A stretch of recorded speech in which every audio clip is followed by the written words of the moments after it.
Hi, and thank you for joining for another edition of Rabbi Stein's PPE. This week we want to look at Parshas Yisro, Parshas Yitro, whatever we want to pronounce it.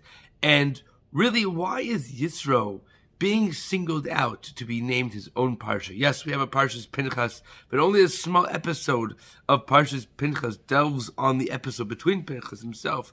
And obviously Parshas Noach was monumental, but Yisro, what did he do? What was his contribution? What did he do that was so epic and so worthy to name an entire Parsha? Not only the Parsha, but to have the 10 Commandments given in the very same Parsha as well. Here, I want to segue into one of the most common feelings that I love to delve into, and that is during the Amidah, we say, Ata chonein la'adam da'at, umelamed le'enosh bina. You, Hashem, have favored mankind. Ata chonein le'adam, you have graced mankind with what? Dat. Das, which is intellect.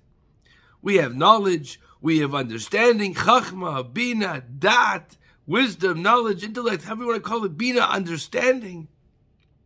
Imagine a world we didn't have intellect. You would look at something, you would study something, you would read something, and absolutely zero would remain in your head. You wouldn't understand how the world works, bichlal, not even one single iota, no chance. And yet, we have a world full of understanding. We have a world full of knowledge. Right now, the amount of information and knowledge that is accessible at your fingertips is immeasurable. It's incomprehensible. Some of the biggest, largest machines that we can even create nowadays can't contain all that information. It's a massive undertaking. So you see, Yisro, as we now make a full circle, Yisro perceived and he possessed a tremendous amount of das, of intellect. How so? He comes and searches out the Jewish people. He goes to look for Moshe Rabbeinu. Yes, he knew who Moshe was. He gave his daughters that Moshe married to Tzipporah, Yisro's daughter. Moshe was a good guy. Tzipporah was a good girl. But who was Yisro? What did he stand for? What did he represent? He was a priest. He was a priest of Avodah Zarah. He was a priest of idol worship. He was like, not just some little guy. He was the highfalutin, the high class. He was a Kohen Midyan, a priest of Midyan. This, my friends, this is the point. Yisro saw something. Yisro woke up and perceived something. And his perception led him to leave everything that he knew behind.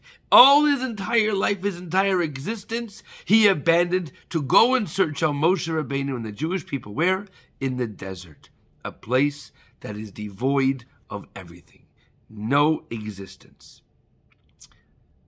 My understanding and the message that I want to convey is the following.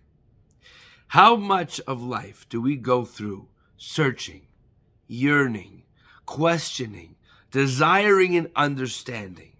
And when we find that understanding, we make an excuse to change. Yisro woke up.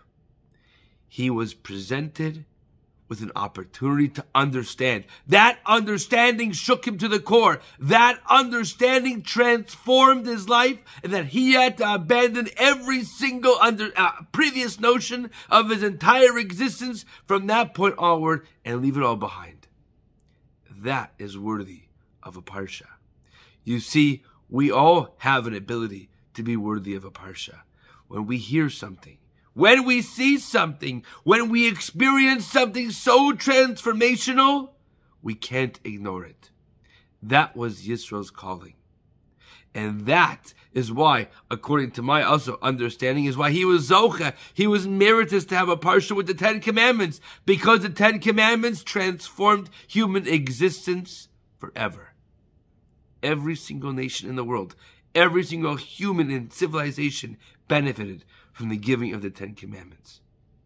My bracha to you is, Ata chonein le'adam das. You have graced mankind with understanding. Let's use that understanding. Let's use that knowledge to understand and digest what Hashem gives us and what our role is supposed to be in this world.